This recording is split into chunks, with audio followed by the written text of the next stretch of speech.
एका मोठ्या मंदिराच्या बाहेर एक भिकारी बसलेला असायचा. तो रोज देवाची प्रार्थना करायचा. देवा, मला तुझं दर्शन हवं आहे. एके दिवशी स्वप्नात त्याला देवाने दृष्टांत दिला आणि सांगितले, उद्या सकाळी मंदिराच्या पायरीवर तुला एक सोन्याची थाळी मिळेल. ती त्या व्यक्तीला मिळेल जो सर्वात जास्त त्यागी असेल.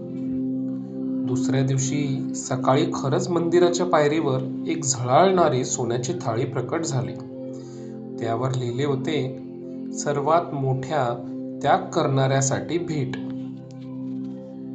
ही बातमी वाऱ्यासारखी पसरली. मोठे श्रीमंत लोक आले. त्यांनी लाखो रुपये दान केले आणि थाळीला हात लावला. पण त्यांनी हात लावताच ती सोन्याची थाळी लोखंडाची झाली.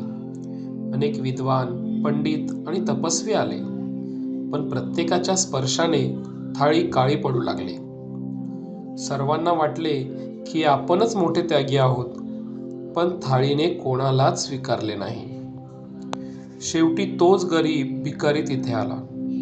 त्याने आयुष्यभर दुःख सोसले होते, पण त्याच्या मनात कोणाबद्दलही आकस नव्हता.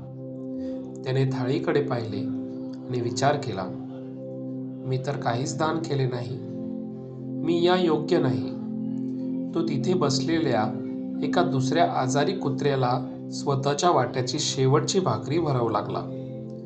त्या कुत्र्याला सुखात पाहून त्याच्या डोळ्यात आनंदाचे पाणी आले.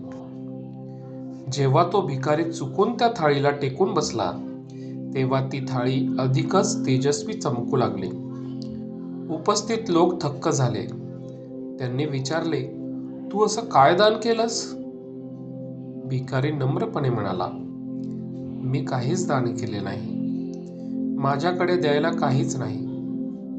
मी फक्त एका भुकेल्याचा जीव वाचवण्याचा प्रयत्न केला आणि त्यात मला जो आनंद मिळाला तो स्वर्गापेक्षा मोठा होता.